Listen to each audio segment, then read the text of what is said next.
கர்த்தருடைய பரிசுத்த நாமத்துக்கு மகிமையும் கனமும் உண்டாவதாக.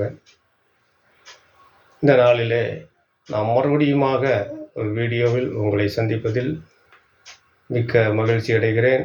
கர்த்தருடைய ஆசீர்வாதம் உங்கள் மேல் தங்குவதாக. அவருடைய முகத்தின் ஒளி உங்கள் மேல் பிரகாசிக்க செய்வாராக. இன்றைய தியானத்திற்காக சங்கீதம் 92 12 13. நீதிமான் பனையைப் போல் செழித்து லெபனோனில் உள்ள கேதுருவைப் போல் வளருவான். கர்த்தருடைய ஆலயத்தில் நாட்டப்பட்டவர்கள் எங்கள் தேவனுடைய பிராகாரங்களில் செழித்திருப்பார்கள். கர்த்தருடைய பரிசுத்த நாமத்திற்கு மகிமை உண்டாவதாக. இந்த 92வது சங்கீதத்திலே இது ஒரு ஓய்வு நாளின் பாட்டாகிய சங்கீதம் என்று சொல்லப்பட்டிருக்கிறது. கர்த்தருக்கு ஸ்தோத்திரம். இந்த இடத்துல தாவீது அதை பற்றி சொல்லும் பொழுது, எழுதியவர் யார் என்று இங்கே எழுதப்படாவிட்டாலும் கூட எழுதிய தேவ மனிதன் என்ன சொல்லுகிறார்?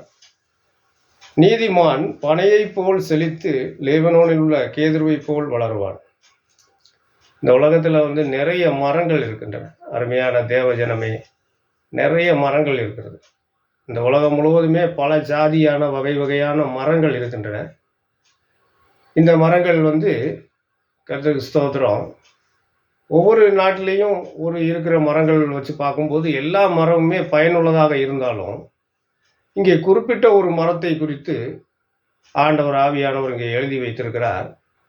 நீதிமான் பனையைப் போல் செழித்து லெபனோனில் உள்ள கேதுருவை போல் வளருவான். அந்த நீதிமானுக்கும் பனை மரத்துக்கும் ஒரு தொடர்பு உண்டு. நீதிமானுக்கும் அந்த பனை மரத்திற்கும் ஒரு மிகப்பெரிய ஒரு ஒற்றுமை இருக்குது. கர்த்தருக்கு ஸ்தோத்திரம். அந்த ஒற்றுமையை குறித்து தான் இங்கே ஆண்டவராகிய தேவன் அந்த சங்கீதத்திலே தாவீது மூலமாக அங்கே எழுதப்பட்டிருக்கிறது. கர்த்தருக்கு ஸ்தோத்திரம். நீதிமான் பனையை போல் செழித்து லெபனோனில் உள்ள கேதுருவை போல் வளருவான். தேவனுடைய பிள்ளைகளே, நம்ம வாழ்க்கை எப்படி இருக்கு? கர்த்தருக்கு ஸ்தோத்திரம். நம்ம வாழ்க்கை எப்படி இருக்கு? செழிப்பாக இருக்கிறதா? இல்லை வறண்டு காஞ்சி போய் நம்ம வாழ்க்கையில் நாம் சாபத்தை மட்டுமே அனுபவிச்சுக்கிட்டு இருக்கிறோமா? சோதரம். அதனால தான் ஆண்டவராகிய தேவன் என்ன சொல்கிறாருன்னா, நீதிமான் பனையை போல் செழி லெபனோனில் உள்ள கேதுருவை போல் வளருவான். லெபனோனில் உள்ள கேதுரு மரங்கள் மிக உயரமாக வளரக்கூடிய ஒரு மரம். கர்த்தருக்கு ஸ்தோத்திரம். அந்த லெபனான் நாட்டில் உள்ள அந்த கேதுருக்கள் அதிக அளவில் காணப்படுகிறதுனால கர்த்தருக்கு ஸ்தோத்திரம். அந்த லெபனான் நாட்டை குறித்து, அந்த லெபனானில் உள்ள அந்த கேதுருவை குறித்து இங்கே சொல்லப்பட்டு உயரமாக வளருவான்னு சொல்லப்படும். நாம் இங்கே பனை மரத்தை குறித்து நாம் எடுத்துக்கொள்ளும் பொழுது கர்த்தருக்கு ஸ்தோத்திரம், பனை மரம் மிக ஒரு உன்னதமான ஒரு மரம். நம்ம தமிழ்நாட்டை பொறுத்தவரை தமிழ்நாட்டினுடைய தேசிய மரம் பனை மரம். ஸ்தோத்திரம். பாருங்க, அதே போல இது அநேகமாக வறண்ட நிலங்களிலே அதிகமான தண்ணீர் இல்லாத இடத்திலும் கூட கர்த்தருக்கு ஸ்தோத்திரம் இந்த பனை மரம் செழித்து வளர்ந்திருக்கிறத நாம் பார்க்க முடியும். கர்த்தருக்கு ஸ்தோத்திரம். தமிழகத்தினுடைய பிற பகுதிகளுக்கு சென்றால் நம்ம பார்க்க முடியும். அது எவ்வளோ வெயில் காலத்துலேயும் அது செழுமையாக பசுமையாக இருக்கும். அது கீழே இருக்கக்கூடிய நிலத்தடி நீரை எவ்வளோ தூரத்தில் இருந்தாலும் அந்த தூரத்தில் இருக்கிற அந்த தண்ணீரை அந்த வேரானது இழுத்து அந்த மரத்துக்கு அது நல்ல ஒரு நீர் வளத்தை கொடுக்கறதுனால அது எப்போதும் செழிப்பாக இருக்கும் அப்படின்னு சொல்லப்பட்டிருக்கு. இது போலதான் நீதிமான் எப்படிப்பட்ட துன்பமான ஒரு வறட்சியான கஷ்டமான சூழ்நிலையில் இருந்தாலும் ஆண்டவர் அவனுக்கு இப்படிப்பட்ட ஒரு கிருபையை கொடுத்துருக்கிறார். அந்த ரட்சிக்கப்பட்ட தேவனுடைய மனிதனுக்கு ஆண்டவராக இயேசு கிறிஸ்துவ சொந்த இரட்சகராக ஆண்டவராக ஏற்றுக்கொண்ட மனிதனுக்கு இப்படிப்பட்ட ஒரு தன்னம்பிக்கையை கொடுத்துருக்கிறாரு. நல்ல ஒரு பக்குவத்தை கொடுத்துருக்கிறார். ஸ்தோத்திரம். அதைத்தான் அங்கே சொல்லப்பட்டிருக்குது. நீதிமான் பனையை போல் செழித்து லெபனோனில் உள்ள கேதுருவை போல் வளருவான் என்று. பாருங்கன்னா, நமக்கு இன்னைக்கு ஆண்டவர் ஒரு பனை மரத்துக்கு கர்த்தருக்கு ஸ்தோத்திரம் எவ்வளோ ஒரு பெரிய ஒரு ஆசீர்வாதங்களை அது நமக்கு கொடுக்குது அப்படிங்கிறத நம்ம சில விஷயங்களை பார்க்கலாம். கர்த்தருக்கு ஸ்தோத்திரம். பாருங்கள், அதே நொங்கு நமக்கு வந்து பனை மரம் கொடுக்கறது நல்ல ஒரு நொங்கு கொடுக்குது பாருங்கள். அது நல்லா குளிர்ச்சி உடம்புக்கு, நமக்கு நல்ல குளிர்ச்சியை தருகிறது. சூடு சம்பந்தமான காரியங்களில் நமக்கு அது ஒரு வைத்திய குணமுள்ளதாக, மருத்துவ குணமுள்ளதாக இருக்கிறது.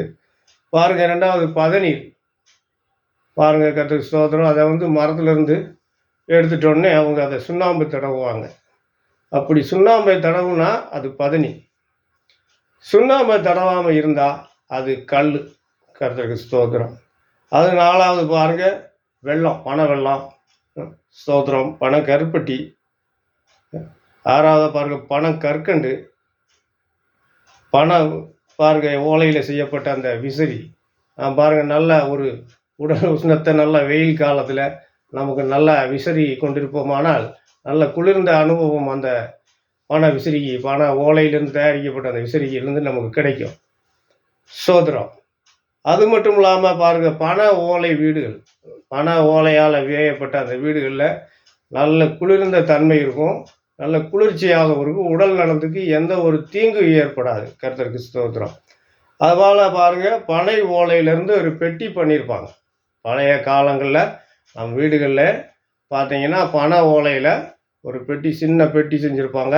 அதில் உப்பு போட்டு வைப்பாங்க, புளி, மற்ற கருப்பட்டி, இதெல்லாம் வந்து அந்த ஓலையில் போட்டு வச்சா கெட்டு போகாது. ஸ்தோத்திரம். இப்படிப்பட்டதான அதுபோல் தானே பனங்கிழங்கு பாருங்கள், பனங்கிழங்கு அது வேனல் காலத்தில் அது பனங்கிழங்கா மாறிடுது. ஸ்தோத்திரம். அதே போல் பாருங்கள், ஸ்தோத்திரம், அது பனங்கிழங்கா கொடுக்குது. அதுபோல் பாருங்கள், நம்ம மூதாதையர்கள் எல்லாம் நமக்கு சில விஷயங்களை எழுதி வச்சுருக்கிறாங்க. அது எதில் எழுதி வச்சுருக்கிறாங்கன்னா இந்த பனை ஓலை சுவடிகளில் தான் எழுதி வச்சுருக்கிறாங்க. நம்ம திருக்குறளோ மற்ற நிறைய கவிஞர்களும் புலவர்களெல்லாம் இந்த ஓலை சுவடி, பனை ஓலை சுவடிகளில் தான் எழுதி வச்சுருந்துருக்குறாங்க. கர்த்தருக்கு ஸ்தோத்திரம். அதுபோல் பாருங்கள், இந்த நாட்களில் அதுபோல் இது நிலத்தடி நீரை வந்து உறிஞ்சி குடித்து தனக்கு தானே அது ஒரு நீர் வளத்தை கொடுக்குது. அதனால் இந்த நாட்களில் இதுக்கு ஒரு பேர் உண்டு, உலோக கற்பக விருட்சம் அப்படின்னு சொல்லி நம்ம தமிழ்நாட்டில் சொல்கிறோம். ஸ்தோத்திரம். அதனால் ஒரு நீதிமானை பற்றி பனை மரத்துக்கு ஒப்பிட்டு ஆண்டவர் நமக்கு சொல்லியிருக்கார். ஒரு நீதிமானை பொறுத்த வரைக்கும் அவன் இந்த பனை மரம் எப்படிப்பட்ட தன்மைகளிலே அது தன்னை நிலைநிறுத்தி கொள்ளுகிறதோ, எப்படி தன்னுடைய கஷ்டமான சூழ்நிலையில் வறண்ட அந்த நிலங்களிலும் கூட அது எப்படி அந்த ஆழமான இடத்திலிருந்து நீரை உறிஞ்சுக்கிறதோ, அது போலவே ஒரு நீதிமானும் தேவனுடைய வார்த்தைகளை அவன் உறிஞ்சு, அந்த தேவனுடைய வார்த்தைகளை அவன் ஈர்த்து கொண்டு, அந்த கடவுளுடைய வசனத்தை அவன் உள்வாங்கி தனக்குத்தானே அவன் ஜீவன் உள்ளவனாக மாறுகிறான். அதைத்தான் ஆண்டவர் பனை மரத்தை போல் செழித்து லெபனோனில் உள்ள கேதுருவை போல் வளருவான் என்று சொல்லி இங்கே சொல்லப்பட்டிருக்கிறது. கர்த்தருக்கு ஸ்தோத்திரம். அருமையான தேவ ஜனமே, இந்த நாட்களில் நாம் நீதிமான்கள், ரட்சிக்கப்பட்ட ஜனங்கள் வந்து ஒரு நீதிமான்கள். அவங்க நீதிமான்களாக முடிய அழைக்கப்பட்டவங்க, ஆண்டவராய் இயேசு கிறிஸ்துவினுடைய இரத்தத்தினால மீட்டு கொள்ளப்பட்டவங்க. அவர்கள் எல்லாம் இந்த பனை மரத்தை போலவே பயனுள்ள மக்களாக, பிறருக்கு பயனுள்ள மக்களாக வாழணும். பிறருக்கு உபதிரவமாகவோ தொல்லையாகவோ நாம் வாழக்கூடாது. இதை தேவன் நம்மிடத்தில் எதிர்பார்க்கிறார். கர்த்தருக்கு ஸ்தோத்திரம். அதனால் இந்த பனை மரம் எப்படி பலன் தந்து பிறருக்கு குளிர்ச்சியான அனுபவத்தை கொடுக்கிறதோ, அதுபோல ஒவ்வொரு ரட்சிக்கப்பட்ட கிறிஸ்தவர்களும் இவ்வகையான அனுபவத்தை மற்ற மனிதர்களுக்கு கொடுக்க வேண்டும் என்பதை தேவன் விரும்புகிறார். ஆகையினால கர்த்தருக்கு ஸ்தோத்திரம். இந்த பனை மரத்தை போல் நாம் செழித்து லெபனோனில் உள்ள கேதுருவை போல் வளருவதற்கு தேவன் விரும்புகிறார். இந்த வளர்ச்சியை ஆண்டவர் நம்மிடத்தில் விரும்புகிறார். இந்த செழிப்பை கர்த்தரிடத்திலே விரும்புகிறார். ஸ்தோத்திரம். ஆகையினால் நாம் ஒரு வறண்ட, கரண்டு போன, ஒரு காய்ந்து போன ஒரு மரத்தை போல அல்ல, நாம் செழிப்பான ஒரு பனை மரத்தை போல கர்த்தருக்கு ஸ்தோத்திரம், பிறருக்கு நாம் பயனுள்ள வகையில் ஆண்டவருக்கும் மனிதர்களுக்கும் பயனுள்ளவர்களாக வாழ்ந்து கர்த்தருடைய நாமத்தை மகிமைப்படுத்துவோம். God bless you. மறுபடியும் உங்கள் அடுத்த வீடியோவில் சந்திக்கும் வரை உங்களிடத்திலிருந்து ஆண்டவராய் இயேசு கிறிஸ்து நாமத்தில் விடைபெற்றுக் கொள்கிறேன். கர்த்தருக்கு ஸ்தோத்திரம்.